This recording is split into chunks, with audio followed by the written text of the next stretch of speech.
اللہ رب العالمین کو اچھا لگتا ہے جب کوئی بندہ اس سے مانگتا ہے، جب کوئی بندہ اس کو پکارتا ہے۔ جرجی صاحب مسجد میں جا رہے ہیں، نماز پڑھ لیے، دعا مانگ رہے ہیں، اللہ کو معلوم ہے کہ جرجیز کیا مانگے گا، اللہ کو تو جانتا ہی ہے، وہ تو عالم الغیب ہے ہی، اس کو تو معلوم ہی ہے کہ میں کیا مانگنے جا رہا ہوں، لیکن اس کے باوجود وہ کہتا مانگو۔ کیوں؟ جب میرا بندہ مجھ سے مانگتا ہے تو مجھے اچھا لگتا ہے، گویا کہ وہ اپنے آپ کو میرا غلام اور مجھے اپنا مالک مان رہا ہے، یقیناً وہ اپنے آپ کو فقیر اور مجھے اپنا مالک، مجھے اپنا داتا مان رہا ہے۔ تو میرے بھائیوں، بچہ جب روتا ہے تو ماں کی پستان جوش بھرتی ہے، اور بچہ جب تک کھیلتا رہتا ہے تو ماں بھی دودھ نہیں پلاتی ہے، جب بچہ روتا ہے تو ماں اٹھاتی ہے اور اس کو سینے سے لگا کر دودھ پلاتی ہے، جبکہ ماں کو معلوم ہے 8 گھنٹے ہو گئے بچہ کھیل رہا ہے، اب بھوکا ہوگا، لیکن ماں پھر بھی دودھ نہیں پلاتی جب تک بچہ روتا نہیں ہے، ماں پستان سے نہیں لگاتی۔ اللہ کہتا ہے مجھے تو معلوم ہی ہے کہ تو کیا مانگے گا، لیکن اے میرے بندے تو مانگتا ہے تو مجھے اچھا لگتا ہے، تو مجھ سے مانگ، مجھ سے مانگ۔ میرے بھائیوں غور کرو، اللہ کو تو معلوم ہی ہے کیا مانگنے جا رہے ہو تم، لیکن پھر بھی کہتا مانگو۔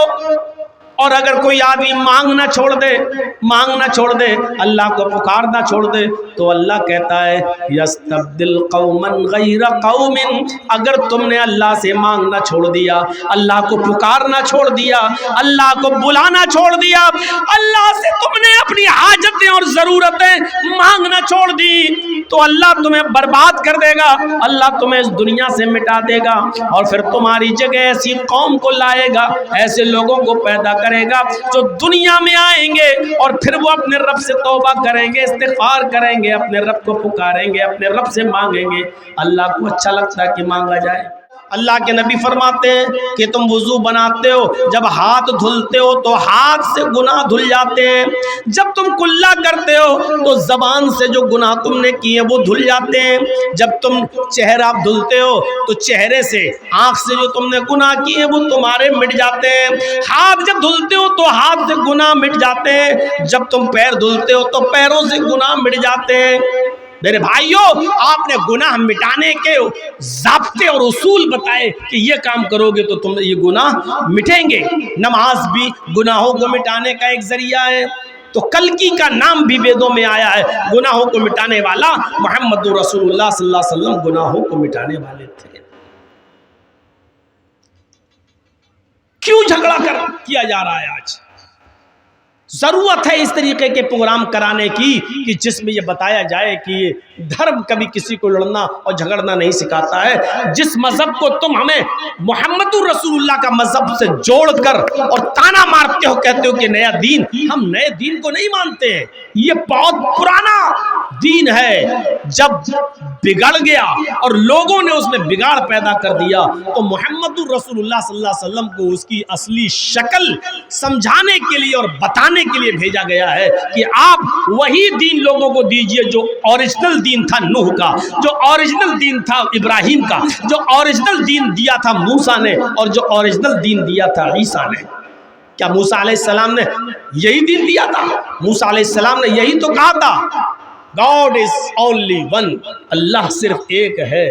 عیسیٰ علیہ السلام نے بھی تو یہی کہا تھا There is no God but God is only one without second، کوئی خدا نہیں ہے، صرف خدا ایک ہے، دوسرے کو شریک نہیں کیا جا سکتا ہے۔ یہی محمد رسول اللہ صلی اللہ علیہ وسلم نے فرمایا لا الہ الا اللہ وحدہ لا شریک لہ، اللہ کے علاوہ کوئی معبود نہیں، وہ اللہ اکیلا معبود ہے، وحدہ وہ اکیلا ہے، تنہا ہے، لا شریک لہ اس کا کوئی شریک نہیں، اس کا کوئی ساجی نہیں۔ یہی کلمہ محمد رسول اللہ نے بھی بتایا۔ یہ تو ہو گیا لا الہ الا اللہ محمد رسول اللہ۔ یہ دونوں سے اگر نفرت ہے تو یہ دونوں چیزیں تمہاری کتابوں میں موجود ہیں۔ اب نفرت، ہم سڑکوں پر نماز نہیں پڑھنے دیں گے۔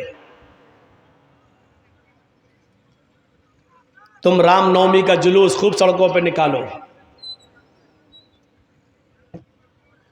تمہارے کانوڑیے خوب نکلیں گے، تم سڑکوں پر خوب ہولی کھیلو گے، لیکن ہماری 15 اور 20 منٹ کی نماز آپ سڑکوں پر نہیں ہونے دیں۔ نماز سے اتنی نفرت کیوں ہے؟ 15-20 منٹ میں آپ کا کیا بگڑ جائے گا؟ پہلی بات تو ہم اس کے قائل نہیں ہیں، نماز سڑکوں پر ہو یہ ہم اس کو نہیں مانتے، ہونا نہیں چاہیے۔ ٹھیک ہے، مسجد میں ایک جماعت ہو گئی، لوگ رہ گئے، بعد میں دوسری جماعت کر لیں، ٹھیک ہے، مسئلہ اس کا نہیں ہے۔ مسئلہ یہ ہے کہ صرف ایک دھرم پر روک کیوں؟ مسئلہ اس بات کا ہے، ہمارے سکھوں کو دیکھ لو، دلی کے اندر ہر سنڈے کے دن کتنا بڑا لنگر لگاتے ہیں، رکشے والا بھی کھاتا ہے، کوئی بھی آئے، اور پورا چاندنی چوک کو جام کر اس کو روک لگا دی جاتی ہے اور راستے بدل دیے جاتے ہیں، اور وہ سڑک پر سب کو بھنڈارا کھلاتے ہیں، اور آپ لوگ بھی ہر منگل کو جو بھنڈارا سڑک پہ کھلاتے ہو، کتنا ٹریفک جام ہوتا ہے۔ میں کہنا یہ چاہتا ہوں کہ صرف ایک مذہب کے ساتھ یہ سلوک کیوں؟ اگر نماز سے نفرت ہے تو نماز تو تمہارے مذہب کے اندر بھی موجود ہے، کیوں نفرت ہے نماز سے؟ کیا کرشن جی نماز نہیں پڑھا کرتے تھے؟ اور نہیں پڑھتے تھے تو پھر شریمد بھاگوت گیتا کے 10ویں ادھیائے کا 6 ادھیائے کا یہ 10واں منتر کیا کہتا ہے؟ 6 ادھیائے کا 10واں منتر، یوگی اجیت ستتماتمانم رہاسیہ ستھا ایکاکی اچتاتما نراشیر پریگرہ۔ پوری نماز ہے یہ۔ جب تم نماز پڑھنے کے لیے کھڑے ہو جاؤ تو پورے شریر کا یوگ کرو، یوگی اجیت ستتماتمانم، صرف کھڑے نہ رہو، عبادت اس طریقے سے کرو کہ پورے شریر کی ایکسرسائز ہو جائے، پورے شریر کی کا یوگ یہ ہے۔ اللہ اکبر، کھڑے ہیں آپ، اللہ اکبر، رکوع میں گئے، کمر اتنی سیدھی کر لیجئے بالکل کہ پانی کا بھرا ہوا پیالہ یا برتن آپ کی پیٹھ پر رکھا جائے تو گرے نہیں۔ تو آج ہماری نمازوں کا تو اللہ ہی رحم کرے، رکوع بھی صحیح سے ہو نہیں پاتا کہ اڑ کے فوراً سجدے میں گھس جاتے ہیں، جبکہ رکوع ایسا ہو کہ پیٹھ بالکل ایسی ہو جائے کہ اگر پانی کا بھرا ہوا برتن رکھا جائے تو گرے نہیں۔ جب آپ اس طریقے سے رکوع کریں گے، انگلیاں کھلی ہوں گی، گھٹنے کو ٹائٹ طریقے سے پکڑیں گے، تو یہ آپ کی پیروں کی نسوں کا کھچان ہوگا، اور آپ کی یہ نسیں رگیں جام نہیں ہوں گی، آپ کا بلڈ سرکولیشن بڑھے گا، دماغ تک پہنچے گا، اور آپ کو پیروں میں جو رگیں کھچتی ہیں اس کی بیماری آپ کی ختم ہوگی۔ لیکن آپ کو تھوڑا لمبا رکوع کرنا پڑے گا، 3 بار نہیں، سبحان رب العظیم، سبحان رب العظیم، سبحان رب العظیم نہیں، آپ کو بہت اطمینان سے پڑھنا پڑے گا، ایسے رکوع کر کے سبحانک اللہم ربنا وبحمدک اللہم اغفر لی، سبحانک اللہم ربنا وبحمدک اللہم اغفر لی، سبحانک اللہم ربنا وبحمدک اللہم اغفر لی۔ کم سے کم یہ 3 بار پڑھیں گے، اتنی دیر میں آپ کے رگوں کا کھچاؤ ٹھیک ہوگا اور بلڈ سرکولیشن اچھا ہوگا۔ اس کے بعد آپ کہیے سمع اللہ لمن حمدہ، سبحان رب العظیم، سبحان رب العظیم، سبحان رب العظیم، سمع اللہ لمن حمدہ، اللہ اکبر۔ یہ کوے کی چونچے مارو گے تو فائدہ نہیں ملے گا کچھ۔ یہ بلڈ سرکولیشن، یہ ایکسرسائز ہے۔ اس کے بعد اٹھیے، پھر سجدے میں جائیے، دونوں پیر آپ کے اس طریقے سے مڑے ہوئے ہوں، ایسے مان لیجئے ادھر آپ منہ کر کے نماز پڑھ رہے ہیں، قبلہ ادھر ہے، تو یہ ایسے پیر آپ کے مڑے ہوئے ہوں، یہاں سے جب رگیں کھچیں گی اور ریڑھ کی ہڈی تک پہنچتے ہوئے دماغ تک، سجدہ رکوع سے تھوڑا لمبا کیجئے۔ اگر آپ نے 3 مرتبہ پڑھا ہے سبحانک اللہم ربنا وبحمدک اللہم اغفر لی رکوع میں، تو 5 مرتبہ کم سے کم پڑھیے سجدے میں، سبحانک اللہم ربنا وبحمدک اللہم اغفر لی، سبحانک اللہم ربنا وبحمدک اللہم اغفر لی۔ رکوع کی بنسبت سجدہ تھوڑا لمبا، کیوں؟ کیونکہ سجدے میں انسان اپنے رب کے سب سے زیادہ قریب ہوتا ہے، اور جب آپ سجدہ کریں گے تو بلڈ کا سرکولیشن آپ کے دماغ تک پہنچ جائے گا۔ امریکہ کا ڈاکٹر مورس لکھتا ہے اپنی کتاب کے اندر، جو آدمی 5 وقت کی نماز پڑھتا ہو اور سجدہ لمبا کرتا ہو، ایسے آدمی کو برین ہیمبریج کی بیماری نہیں ہوتی ہے، کیونکہ بلڈ اس کے دماغ تک پہنچ جاتا ہے۔ نماز کے ایسے آپ کھڑے ہیں تو بلڈ آپ کے دماغ تک پہنچ تو رہا ہے، لیکن اس کی وہ پوزیشن نہیں ہے، وہ اسپیڈ نہیں ہے۔ جب آپ سجدے میں جاتے ہیں تو بلڈ پوری اسپیڈ کے ساتھ آپ کے دماغ کی ایک ایک رگ اور ایک ایک نس کو تر و تازہ کر دیتا ہے، وہاں تک پہنچ جاتا ہے بلڈ کا سرکولیشن۔ ایسے آدمی کو کبھی برین ہیمبریج کی بیماری نہیں ہوتی، دماغ کی نس نہیں پھٹتی۔ لیکن سجدہ تھوڑا لمبا ہونا چاہیے، وہ سجدہ نہیں جو ابھی رکوع کی طرح بتایا، سبحان رب العلیٰ، سبحان رب العلیٰ، سبحان رب العلیٰ، اللہ اکبر، اللہ اکبر۔ یہ کوئی نمازیں تھوڑی ہیں۔ نماز تو یہ تھی کہ صحابہ کرام فرماتے ہیں کہ میں اللہ کے رسول کے پیچھے نماز پڑھتا تھا، اور اللہ کے رسول صلی اللہ علیہ وسلم جب رکوع سے سر اٹھاتے تھے، سمع اللہ لمن حمدہ کہتے تھے، تو سجدے میں اتنی دیر میں جاتے تھے کہ مجھے یہ لگتا تھا کہ اللہ کے رسول سجدہ کرنا بھول تو نہیں گئے۔ اب سوچئے کتنی دیر کھڑے رہتے ہوں گے، سمع اللہ لمن حمدہ، اب کھڑے ہیں، ربنا ولک الحمد حمدا کثیرا طیبا مبارکا فی، اور بھی جو دعائیں آپ پڑھنا چاہتے تھے پڑھتے تھے، اور اس کے بعد میں سجدے میں جایا کرتے تھے۔ حضرت صحابہ کرام کہتے ہیں کہ جب اللہ کے نبی رکوع سے اٹھتے تھے تو ایسا سجدے میں جانے سے پہلے اتنی دیر کھڑے رہتے تھے کہ ہمیں ڈر لگتا تھا کہیں بھول تو نہیں گئے سجدہ کرنا، کہیں بھول تو نہیں گئے، اور جب سجدے میں جاتے تھے تو اتنی دیر میں اٹھتے تھے کہ مجھے ڈر لگتا تھا کہیں سجدے میں انتقال تو نہیں ہو گیا، اللہ کے رسول کہیں سجدے میں انتقال تو نہیں کر گئے۔ یہاں تھوڑا سا لمبا سجدہ ہو جائے تو مقتدی کھانستے ہیں، کہیں امام سو تو نہیں گیا۔ یا تھوڑا سا لمبا سجدہ ہو جائے تو بڈھے کھانستے لگتے ہیں پیچھے، مطلب یہ دکھانے کے لیے سوچتے کہیں امام صاحب سجدے میں سو تو نہیں گئے، ہم پڑے رہے سجدے میں۔ ہماری نمازوں کا حال، اور پھر کہتے ہیں اللہ میری سن نہیں رہا، کہاں سے سنے گا اللہ؟ جو میں سر بسجدہ ہوا زمین پر، جو میں سر بسجدہ ہوا زمین پر، تو آسمان سے آنے لگی یہ ندا، تیرا دل تو ہے صنم آشنا، تجھے کیا ملے گا نماز میں۔ آج ہماری نمازیں ایسی ہیں، 4 منٹ میں 4 رکعتیں پڑھ لیتے ہیں، اللہ اکبر اللہ اکبر، سمع اللہ لمن حمدہ، السلام علیکم ورحمۃ اللہ، السلام علیکم ورحمۃ اللہ، ہو گئی۔ بہت بڑا احسان کر دیا اللہ تعالیٰ۔ ارے کم سے کم نماز تو اچھی پڑھیے۔ بندہ جب نماز میں ہوتا تو اللہ سے ہم کلام ہوتا ہے، گفتگو کرتا ہے۔ اب نماز پڑھیے تو کیسے پڑھیے؟ اللہ اکبر، اللہم باعد بینی و بین خطایای کما باعدت بین المشرق والمغرب، ایسے دعا پڑھیے، یہ نہیں اللہم باعد بینی و بین خطایای کما باعدت بین المشرق والمغرب اللہم نقنی من الخطایا کما ینقی الثوب الابیض من الدنس۔ یہ کوئی دعا ہے؟ یہ آپ کیا مانگ رہے ہیں؟ یہ تو آپ کتاب کی طرح رٹ رہے ہیں، جو آپ نے یاد کر لیا وہی آپ دعا مانگی تو سے اللہم باعد بینی و بین خطایای کما باعدت بین المشرق والمغرب، اے اللہ تم میرے ان گناہوں کو اتنا دور کر دے، بینی و بین خطایای، اللہ تو میرے گناہوں کے درمیان اتنی دوری پیدا فرما دے، کما باعدت بین المشرق والمغرب، جتنی دوری تو نے مغرب اور مشرق کے درمیان رکھی ہے، جتنی دوری تو نے پورب اور پشچم کے درمیان رکھی ہے، اتنی دوری تو ہمارے گناہوں کے درمیان کر دے۔ آپ ایسے دعا مانگیے۔ اچھا دعا جب مانگتے ہو تو کیسے کہتے ہو؟ اللہ میرے باپ کو ٹھیک کر دے، اللہ میرے بچے کو ٹھیک کر دے، اللہ میری بیٹی کو اچھا رشتہ دے دے، ایسے دعا مانگتے ہو کہیں؟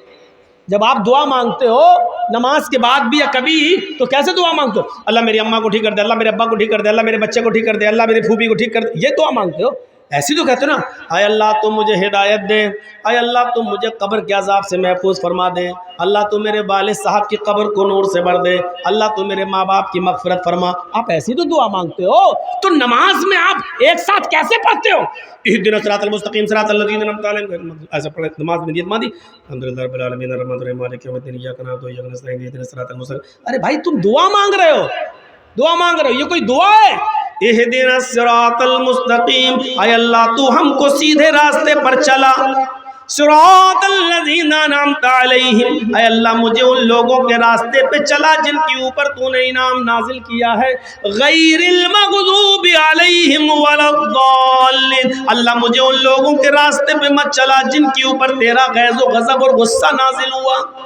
ایسی دعا مانگی جاتی ہے، اکیلے بھی پڑھ رہے ہیں تو ایسے ہی پڑھیے، اہدنا الصراط المستقیم صراط الذین انعمت علیہم غیر المغضوب علیہم ولا الضالین، ایسے پڑھیے، اکیلے بھی پڑھ رہے ہو تو۔ اور رکوع میں جائیے سبحان ربی العظیم نہیں، یہ تو سب سے چھوٹی سی دعا ہے، اور جو جس کو یاد نہ ہو تو یہ دعا پڑھ لے، لیکن رکوع میں بھی مانگی اللہ سے۔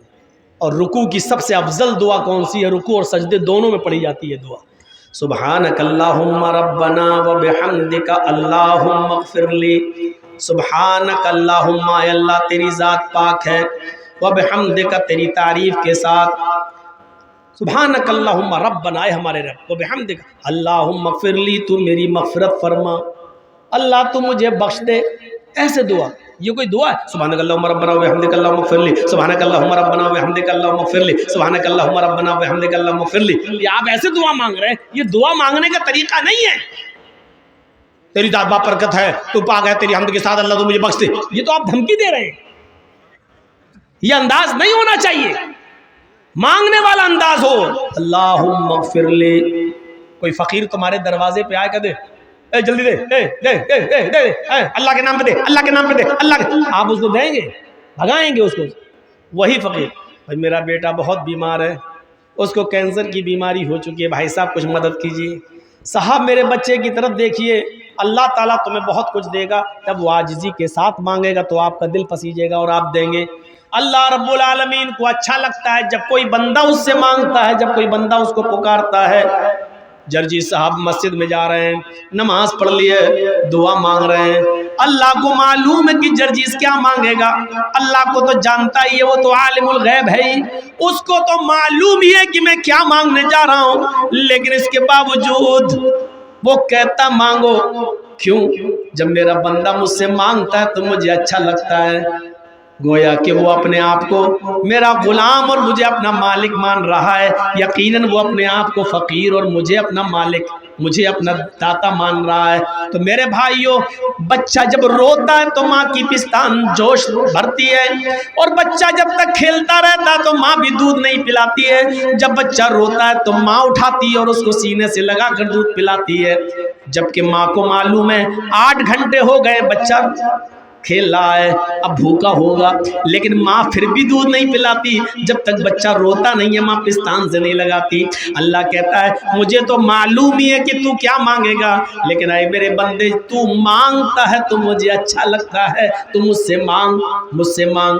میرے بھائیوں غور کرو، اللہ کو تو معلوم ہی ہے کیا مانگنے جا رہے ہو تم، لیکن پھر بھی کہتا مانگو۔ اور اگر کوئی آدمی مانگنا چھوڑ دے، مانگنا چھوڑ دے، اللہ کو پکارنا چھوڑ دے، تو اللہ کہتا ہے یستبدل قوما غیر قوم، اگر تم نے اللہ سے مانگنا چھوڑ دیا، اللہ کو پکارنا چھوڑ دیا، اللہ کو بلانا چھوڑ دیا، اللہ سے تم نے اپنی حاجتیں اور ضرورتیں مانگنا چھوڑ دی، تو اللہ تمہیں برباد کر دے گا، اللہ تمہیں اس دنیا سے مٹا دے گا، اور پھر تمہاری جگہ ایسی قوم کو لائے گا، ایسے لوگوں کو پیدا کرے گا جو دنیا میں آئیں گے اور پھر وہ اپنے رب سے توبہ کریں گے، استغفار کریں گے، اپنے رب کو پکاریں گے، اپنے رب سے مانگیں گے۔ اللہ کو اچھا لگتا ہے کہ مانگا جائے۔ مسلمانوں، جب تم اتحیات میں بیٹھ جاؤ تو بڑے اطمینان سے بیٹھا کرو، اتحیات میں جب بیٹھو تو بڑے اطمینان سے بیٹھا کرو، اور اتحیات میں ایک ایک جملہ بڑے آرام سے پڑھا کرو، اتحیات للہ والصلوات والطیبات، ایسے نہیں،